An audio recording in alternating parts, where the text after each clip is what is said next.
Elon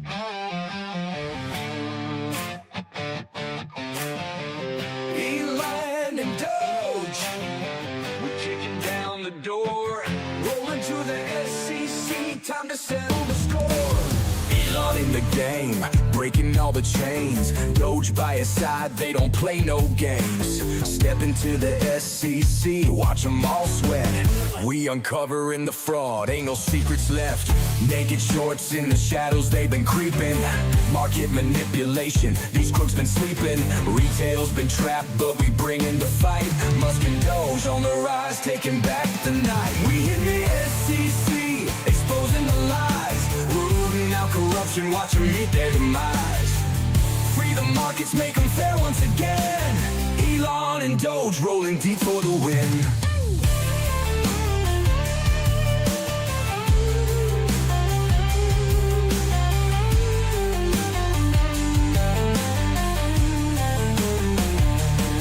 We see the dirty tricks they try to pull.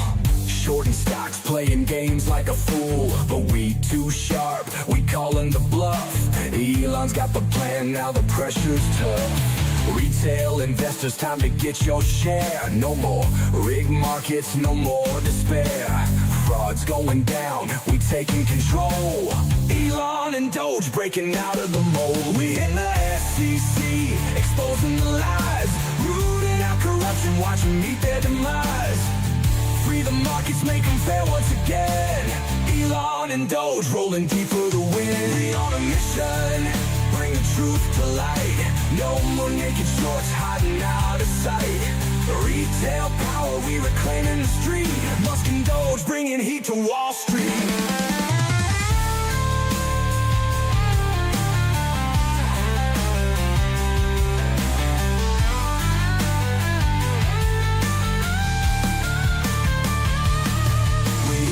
SEC, exposing the lies. Rooting out corruption, watch them meet their demise.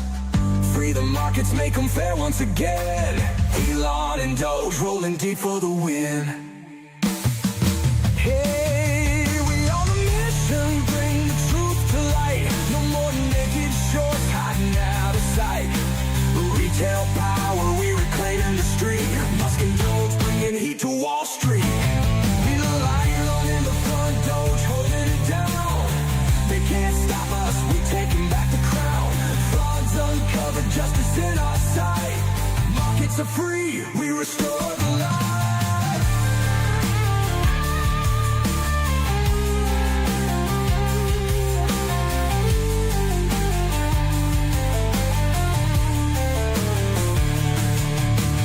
Elon in the front, Doge holding it down. They can't stop us, we taking back the crown. Fraud's uncovered, justice in our sight. Markets are free, we restore the light.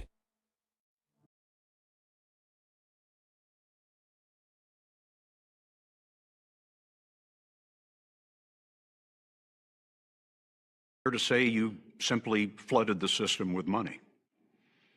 Yes, we did. That's another way to think about it. We did. Where does it come from? Do you just print it? We print it digitally. So we, as a central bank, we have the ability to create money digitally, and we do that by buying treasury bills or bonds or other government-guaranteed securities, and that actually increases the money supply. We also print actual currency, and we distribute that through the Federal Reserve banks.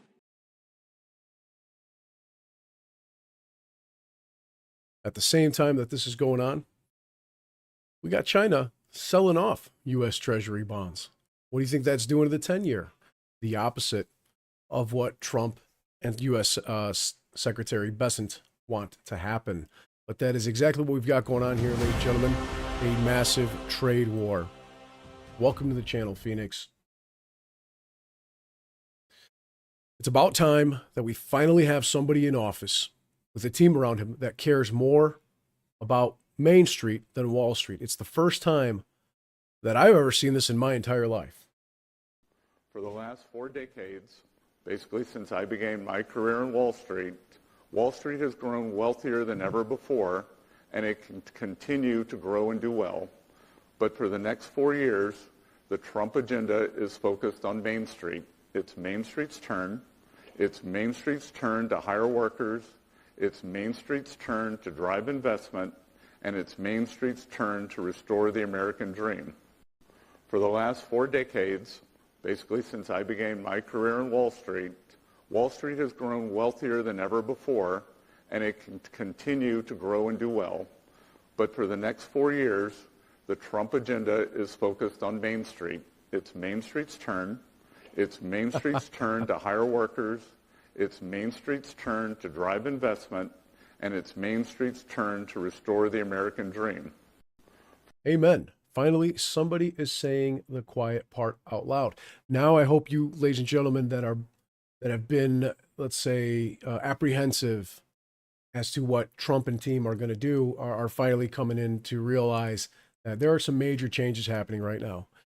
In the same way that executive orders in the past have been highly impactful on financial markets, especially the ones by Donald Trump, we are seeing right now that Donald Trump is talking about delisting Chinese public company shares from U.S. exchanges. You can see here this tweet from Kobesai Letter that said just hours ago, the White House said that the cumulative tariffs on China are now at 145%. We have already seen Donald Trump previously with Executive Order 13959 force some companies to divest themselves from basically companies that are in China that are against the United States. But many of those firms never did divest themselves from this. At this point, we're looking at Donald Trump officially delisting some of these Chinese public company shares from U.S. exchanges. This hasn't happened yet, but if it does, right now I believe this to be a threat, and a damn good one, because the approach to global negotiations here is a high-stakes poker game where the United States is holding all the aces, and nobody else seems to notice this yet. But we have seen margin calls happen on this in the past. Those are the same sorts of margin calls that led to massive short squeezes in the silver ETF SLV, in companies like GameStop, and companies like AMC. Now, I know some of you will say that, well, there was high short interest there. Well, of course there were, but we're looking at the macroeconomic and geopolitical perspectives that helped lead to those situations occurring. At the same time, ladies and gentlemen, no, not 125%, 125% increase. They are now at 145% total on China. We have hedge funds, according to hedgeweek.com, hedge funds at the heart of the treasury market turmoil as basis trades unwind. This is a big part of what we've seen here with the yen carry trade and the basis trades in the U.S. Treasury market.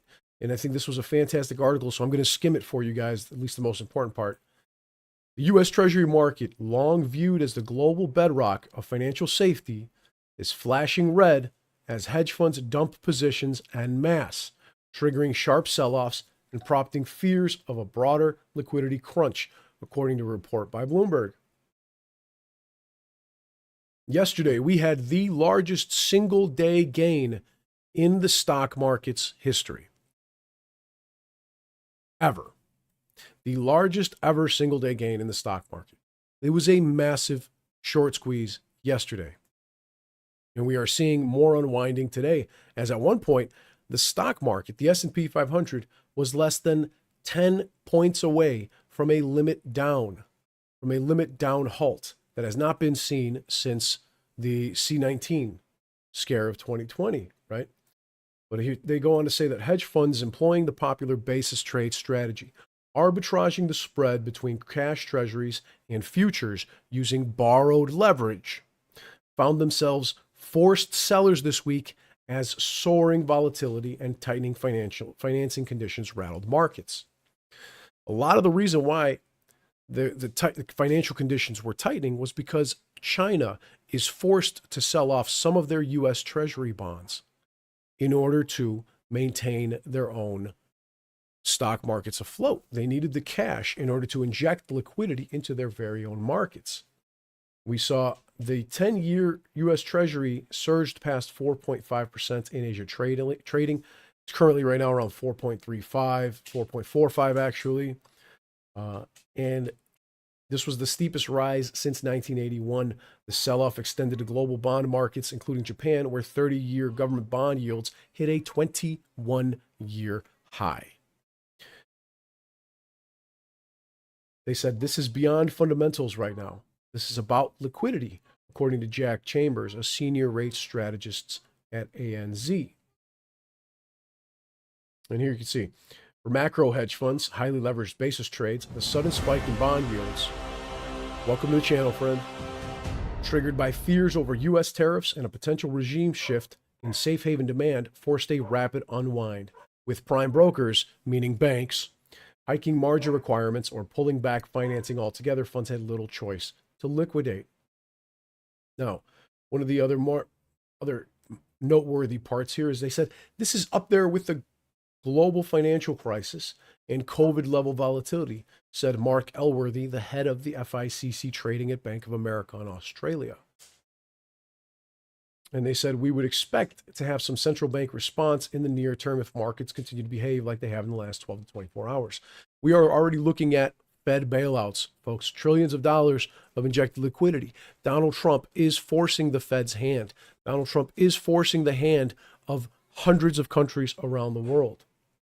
And right here you can see Grace Tam, chief investment advisor at BNP Paribas, said markets are now concerned that China and other countries could dump U.S. treasuries as a retaliation tool.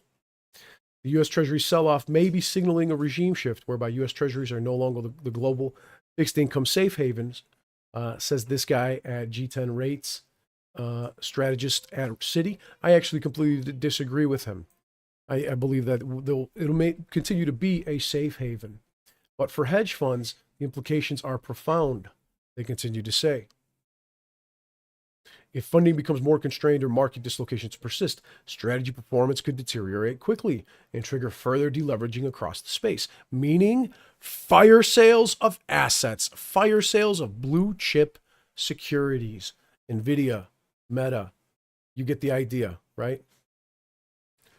Exceptional article from hedgeweek.com. And you know what? This guy here, Putin, as always, coming up with great points. When tigers fight, the wise monkey sits and observes. The wise monkey sits and watches the outcomes when we have tigers fighting. And that's exactly what we've got going on here with Presidents Trump and President Xi. You can see this was posted yesterday from the Russian embassy in Kenya, the Tariff Wars. The wise monkey watching the tigers fighting, the European Union, China, and the United States.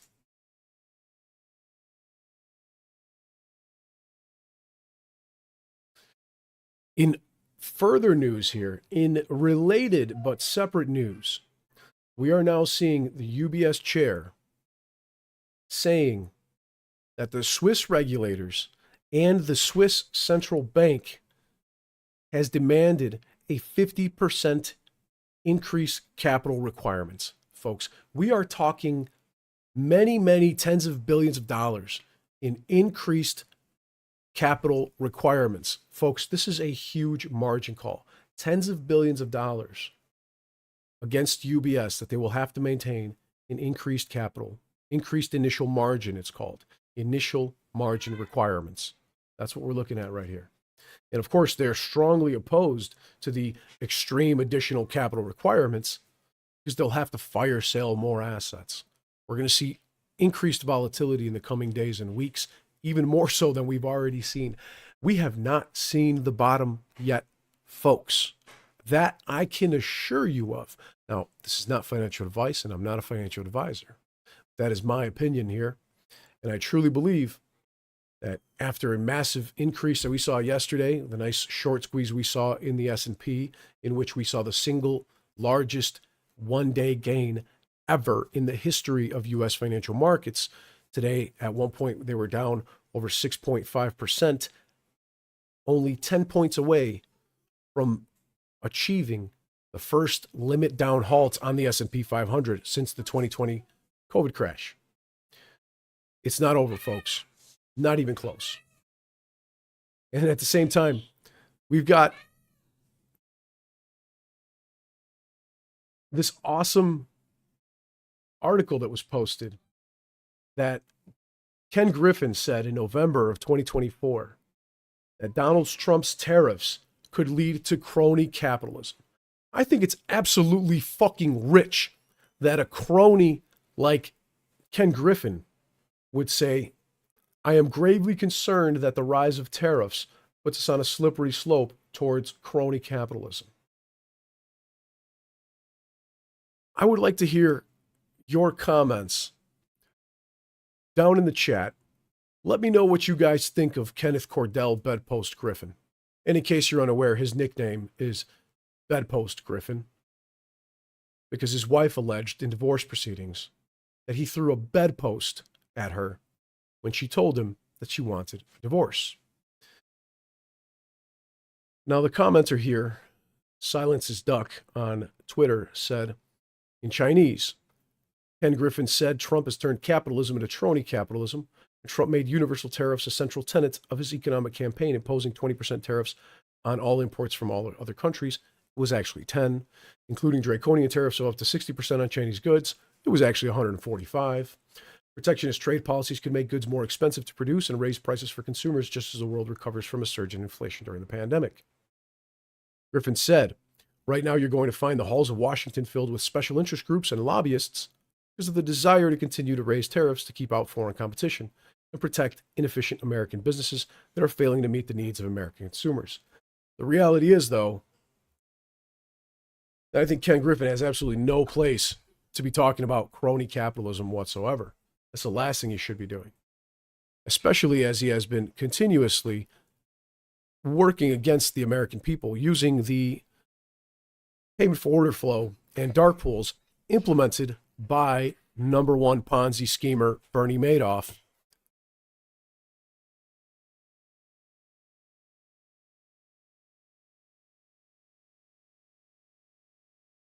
Now, that's absolutely fucking rich. And it looks like in the comments we've had crony capitalism for years already. This is nothing new, says Brian. Hey, Kenny G, they'll serve you Miracle Whip in prison. Well, those are some strong words, folks. Your words, not mine. Something really cool that I just found out is Dave Lauer and We the Investors have taken a step in their advocacy efforts, says Dave Lauer, to restore the integrity of American capital markets.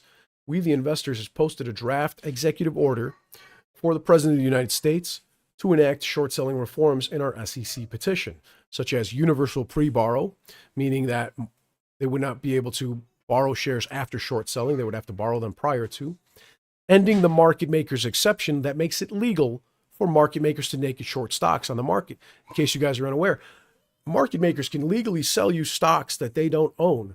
And then if they don't deliver, it's simply marked up as a failure to deliver, and all is well. They get a little slap on the wrist, nothing really happens. And then minuscule fines are received on the failures to deliver, in which the market makers actually end up making more money, paying those fines on the failures to deliver as a cost of doing business. So I will share that with you guys in the comments as soon as this stream is over. Which I do have to give that a thumbs up. I'll give that a share a little bit later as well. Now, we got to talk about the art of the deal, folks. I got to go on a little bit of a rant here. In case you don't know what the art of the deal is, this is it. The art of the deal is Donald Trump's negotiating strategy, and it was his book that he's used consistently for decades. And this is exactly what he is doing to these countries right now. Number one, start with an extreme position to create room for compromise. Number two, use attention-grabbing statements to control the narrative and put the other side on the defensive.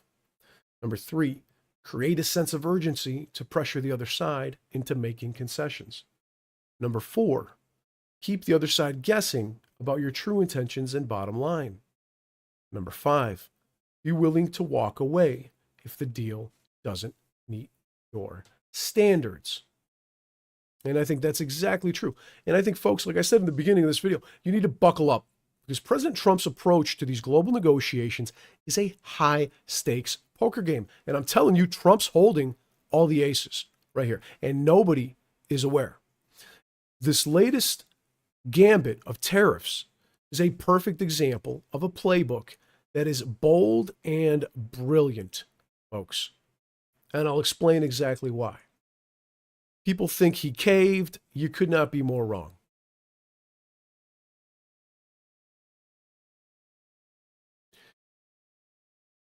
The world is spinning like a top right now. The markets are in absolute turmoil. Volatility is through the roof. Let's break down why this strategy is a masterstroke served with a side of swagger. I'm telling you guys, Trump's game plan, drop the bombshell, right, from the art of the deal, take an extreme position.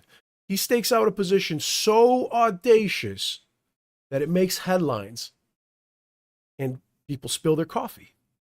Number two, crank up the heat. He took concrete steps to show everyone he's not bluffing by implementing reciprocal tariffs and blanket tariffs on countries around the world, sending everybody into a frenzy. Number three, he flipped the script. Using the chaos as his global stage, he negotiates deals that leave the U.S. grinning like a cat with the cream. And he's been running this play forever. The world still falls for it like it's opening night. And he told us yesterday on Twitter, on Truth Social, on Twitter, it's a great time to buy. He literally said it's a great time to buy stock. And guess what? I didn't listen. If I would have listened, I would have made an ass load of money. But I didn't listen. And I lost because of it, right? A lot of people did. But if you had listened, well, there's a lot of very successful trades out there that took place yesterday and made a ton of money. Critics, pundits, and even savvy investors see the flash that Donald Trump is putting out there and miss the finesse. The media here is painting him as a loose cannon, but that's his secret sauce. He is playing his cards as a, quote, madman, which of course he is far from it. It's like he's got this neon sign and it's flashing, underestimate me. And everyone's RSVPing yes. And from Wall Street to venture capital firms, people are clutching their pearls. Trump's leaning back with a smirk and saying they all fell for it. Everybody, every last one of them. So let's zoom in on the tariffs, all right? This is a roller coaster with all these twists and turns. He unveiled jaw-dropping, global-spanning tariffs, and the entire planet lost its cool. People were screaming economic apocalypse, trade war Armageddon. Even billionaire hedge fund gurus started muttering doom and gloom statements. One side in social media was screaming he's a genius, and the other was yelling madness. And all of a sudden, your neighbor is an expert on trade policy at the barbecue. And as we know, none of these people have been following any of this for any extended period of time, but they believe what they hear on the mainstream media. Trump doubled down. The tariffs kicked in. Markets wobbled. And China fired back with some spicy rhetoric, a little bit of spicy sauce, a little bit of General Tso's chicken in there. And the foreign leaders, all of a sudden, 70 countries are speed dialing their fucking therapists. Their cabinets are in disarray. And everyone's thinking to themselves, is this guy serious? Spoiler alert. He's serious enough to make you sweat. Here's the plot twist. Yeah, that's right, Darren. Bill Ackman crying like a fucking baby. Trump paused the tariffs for 70 plus countries. And of course, President Xi Jinping from China took the bait, and he's still in the fucking hot seat. You can cue the sighs of relief from Bill Ackman, from people on social media, from far left extremists saying he backed off, and far right non-believers saying finally reason won. Wrong, folks. The price is wrong, Bob. This is vintage Donald Trump, the art of the fucking deal. And he turned the table into his own personal four-dimensional chessboard. And now we've got 70 countries that are walking into negotiations with wobbly knees and a grateful heart, knowing that Trump could have slammed the hammer of tariffs on them, but he didn't. The U.S. is holding a royal flush, and Trump is dealing all the fucking cards. Now, here's where it gets downright delicious. Some of those countries are going to dig their heels in over the next 90 days. They're going to be too proud to play nice, like China. And what happens? Trump's going to slap tariffs on just those countries. Like a chef, he's going to be adding a pinch of salt to the dish, just letting it drip down his sweaty arm hair. And guess what?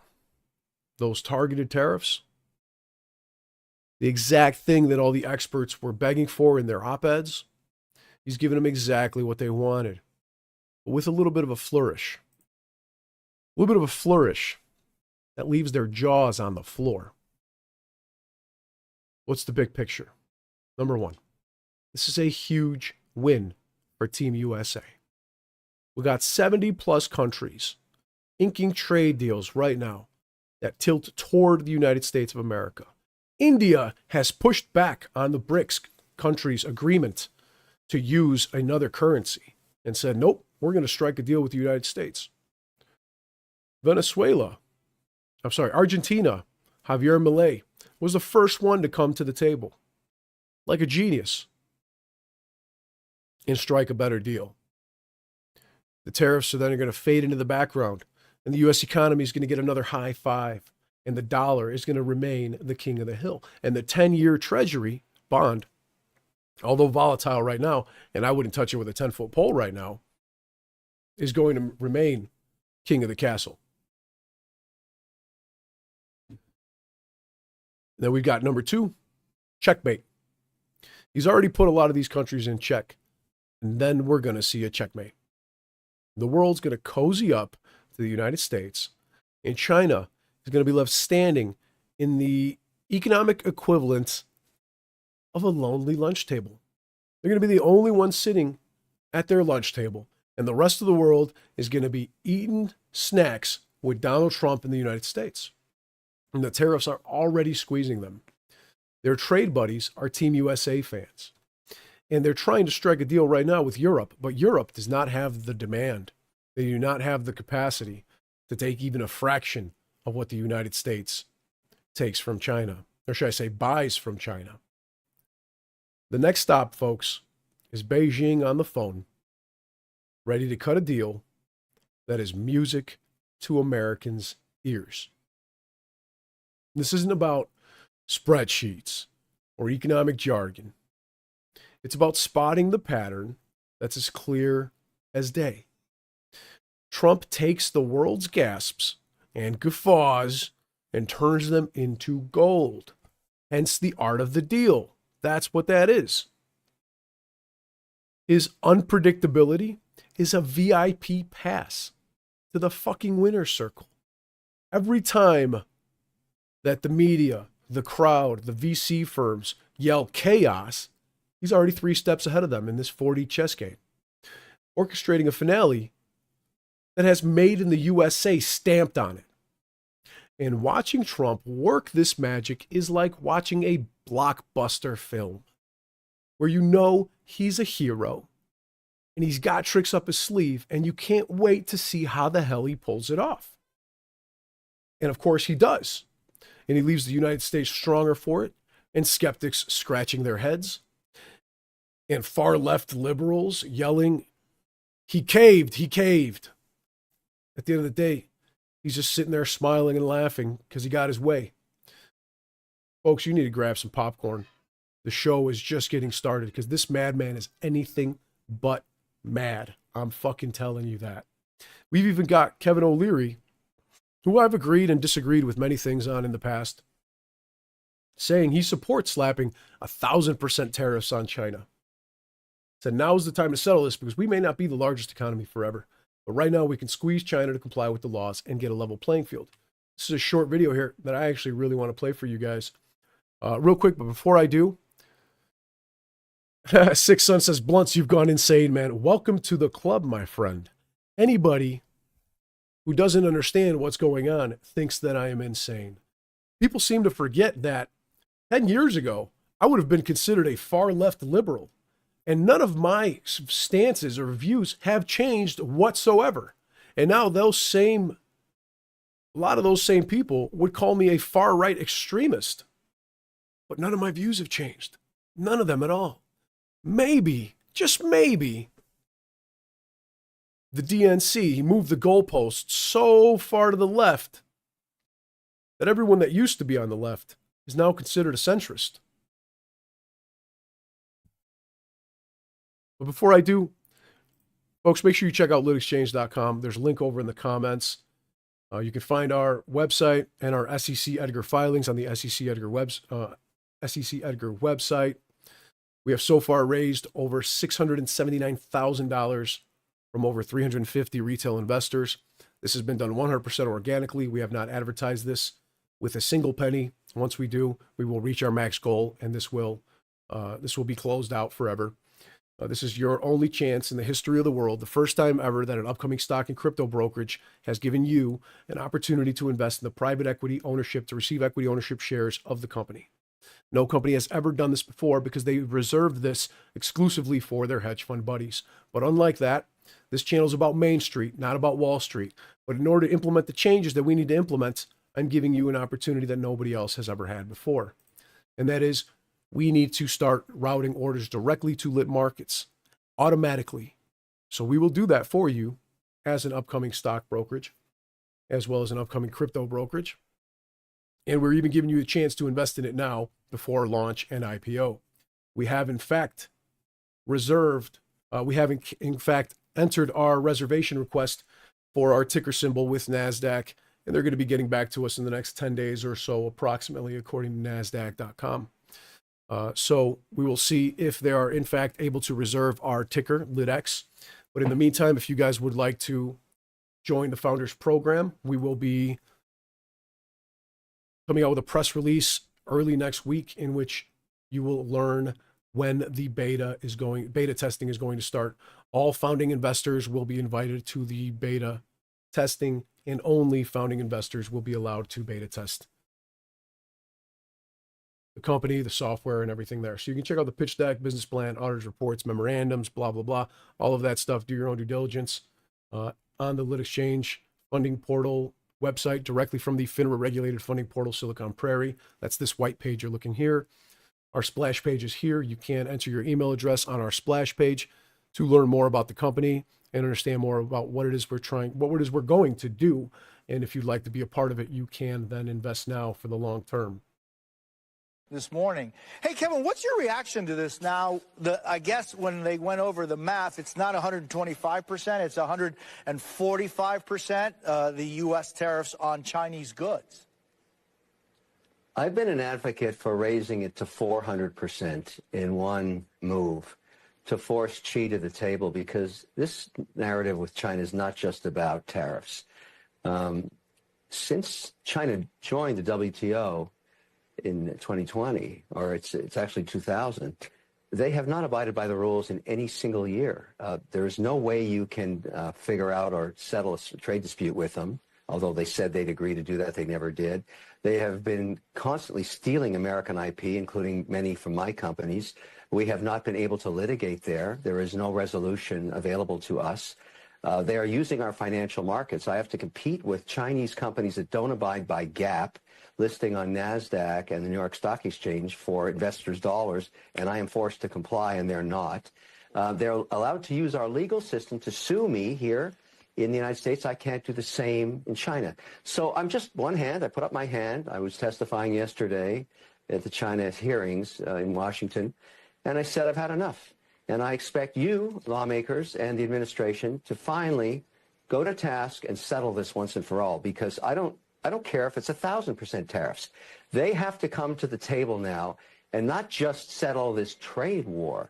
They need to settle all of this unbalanced situation. We need, all of us, look, I have nothing against the Chinese people. I love the Chinese people. All of their contributions to culture over the millennia is well documented.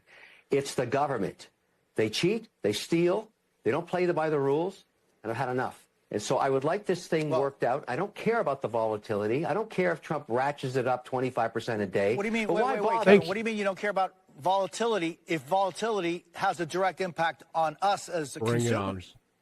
Because we have to fix this problem once and for all. It's killing us. It's killing small business in America. It's killing large businesses. All the IP these guys steal. You go back and look at all of their technological advancements, and this is a personal estimation, you're going to find source code from American companies back 4 decades ago. These guys don't play by the rules. And administration after administration, whether it be European or American, have not dealt with this. It's enough. We've got to solve this problem. Okay. Now, if we have to squeeze Chinese heads to the wall, as I said yesterday when I was testifying, so be it. I'm willing to live with the volatility to get the long situation settled. I want to compete in China. I want to open up those markets. If what you're saying is carried out to its ultimate solution, you're talking about the fact that China, the regime, has a system in place that is able to manipulate the world, its currency, and everything else because of its totalitarian nature. Now, we can talk about what happened in 48. We can talk about what happened with Taiwan. We can talk about everything else. But Kevin, it's a reality. The Cultural Revolution in China killed millions of people so that people would remember that they had to remain silent. So What you're saying is, I've had enough you're with happy China, with this? but You're good with it? no, You're okay with it?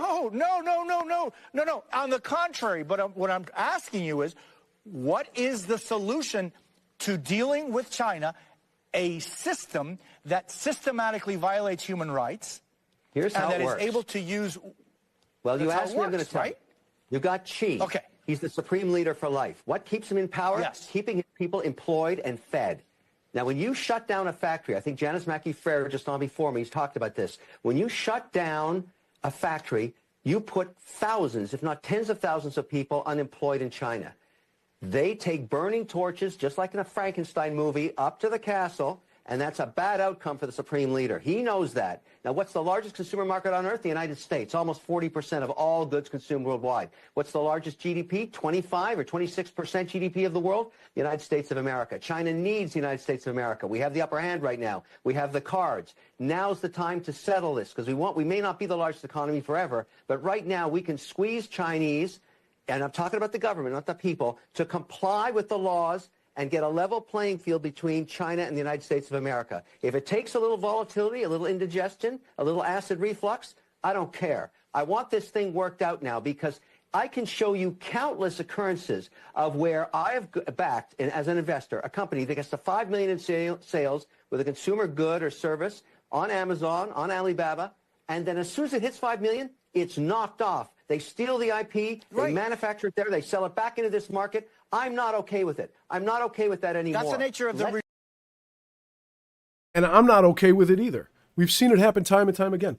China rips off everything American and then sells it back to us at a cheaper price. And people eat it up. People eat it up. And they have consistently had massive tariffs against us for decades. And the United States has pandered to it and bent over for it for way too fucking long. The fact of the matter is, it is over. It is our fucking time. And Donald Trump is going to make that happen. And I'm getting questions here in the chat. Did Donald Trump manipulate markets? Did he insider trade? Folks, he told us out loud on Twitter and Truth Social, it's a great time to buy. 3 hours before announcing the pause on tariffs. That's not insider trading. That's wide open to the entire world. Donald Trump told us to buy stocks. He told us to buy calls. If you did, great, you made a lot of money. If you didn't, you probably didn't make a lot of money. You might have even lost money. But that's the thing. It's not insider trading if he tells the entire fucking world before he does it. So I'll leave you with that, folks. Make sure you go check out litexchange.com. You can see everything on our website, the SEC Edgar website as well. We did go ahead and apply to reserve our ticker symbol on NASDAQ. They're going to get back to us in the next 10 days, and you can find us on the FINRA regulated funding portal called Silicon Prairie, in which so far over 350 retail investors have invested $670,000+. Cheers, my friends. Let's do another one tomorrow. I'll see you on Friday. Have a great rest of your day, folks. I wish you peace and wealth. Cheers, motherfuckers. We're going to be filthy fucking rich.